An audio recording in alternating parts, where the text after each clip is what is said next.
बिहार के रुपौली विधानसभा उपचुनाव में दलीय प्रत्याशियों को हराकर निर्दलीय शंकर सिंह की जीत ने सत्ता पक्ष और प्रतिपक्ष दोनों को अचंभे में डाल दिया है।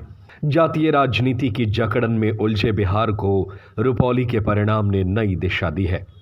इसे सीधे और सपाट शब्दों में कहें तो रुपौली ने सियासत के तमाम धुरंधरों को अपनी रणनीति पर पुनर्विचार करने को बाध्य कर दिया है। अति पिछड़ी जाति बाहुल्य क्षेत्र होने के बावजूद किसी निर्दलीय और स्वर्ण का जीतना जाति की राजनीति करने वालों के लिए चिंता का विषय तो है ही। महागठबंधन के साथ सरकार चलाते वक्त सीएम नीतीश कुमार ने दो बड़े काम किए जिससे उन्हें लगता था कि कोई बड़ा तीर मार लिया है। पहला काम था जाति सर्वेक्षण का। आरजेडी सुप्रीमो लालू प्रसाद यादव का जाति सर्वेक्षण सपना था। उन्हें लगता था कि ऐसा होने पर 90 के दशक की राजनीति का दौर वे लौटा पाएंगे। नीतीश को भी इसमें लाभ ही दिख रहा था। उन्होंने 500 करोड़ रुपए से अधिक खर्च कर जातीय सर्वेक्षण कराया, बल्कि इसे जस्टिफाई करने के लिए सर्वेक्षण से निकले आंकड़ों के आधार पर आरक्षण की सीमा भी 50 से बढ़ाकर 65% कर दिया। यह वही दौर था जब नीतीश कुमार इंडिया ब्लॉक की राष्ट्रीय राजनीति में अपनी संभावना तलाश रहे थे। नीतीश कुमार के इस काम को विपक्ष ने राष्ट्रीय राजनीति में कमाल का मुद्दा माना। देश भर में जाति जनगणना की मांग होने लगी। विपक्ष अपनी सरकार बनने पर इसके वादे करने लगा। राहुल गांधी तो इससे इतने उत्साहित थे कि उन्होंने आरक्षण के बाबत यह कहना शुरू कर दिया कि जिसकी जितनी आबादी उसकी उतनी हिस्सेदारी।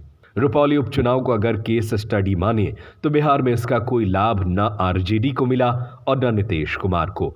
दबी जुबान में जाति सर्वेक्षण और आरक्षण बढ़ाने का स्वागत करने वाली भाजपा भी इससे लाभान्वित नहीं हो पाई। यह हाल लोकसभा चुनाव में भी दिखा और रुपौली विधानसभा के उपचुनाव में भी नजर आया। बिहार में जाति की राजनीति 90 के दशक में लालू प्रसाद यादव के उदय के साथ जाति की राजनीति परवान चढ़ी। मंडल कमीशन की रिपोर्ट का समर्थन कर लालू सामाजिक न्याय के मसीहा बन गए। सत्ता में रहते ही लालू ने मुस्लिम यादव कॉम्बिनेशन बनाया। उनकी समझ थी कि इन दोनों जातियों की आबादी 30-32% है तो गोलबंदी का लाभ मिलता रहेगा। लंबे समय तक इसका लाभ लालू को मिला भी। लगातार 15 साल तक बिहार की सत्ता लालू परिवार में ही सिमटी रही। फिर कोईरी कुर्मी के गठजोड़ से लवकुश समीकरण नीतीश ने बनाया। नीतीश का राजनीतिक भाग्योदय भी लवकुश समीकरण से ही हुआ। भाजपा नीतीश कुमार की चेरी बनी रही। 2020 के विधानसभा चुनाव को छोड़ दे तो 2005 से ही भाजपा नीतीश की पिछलग्गू ही साबित हुई है। 2020 का विधानसभा चुनाव नीतीश पर भाजपा की कुटिलता के कारण भारी पड़ गया। भाजपा के उकसावे पर लोजपा के तत्कालीन कार्यकारी अध्यक्ष चिराग पासवान ने 125 से अधिक सीटों पर अपने उम्मीदवार उतार दिए। इनमें वैसे उम्मीदवारों की संख्या 2.5 दर्जन से अधिक थी जिनकी वजह से नीतीश कुमार के उम्मीदवारों को हार का सामना करना पड़ा।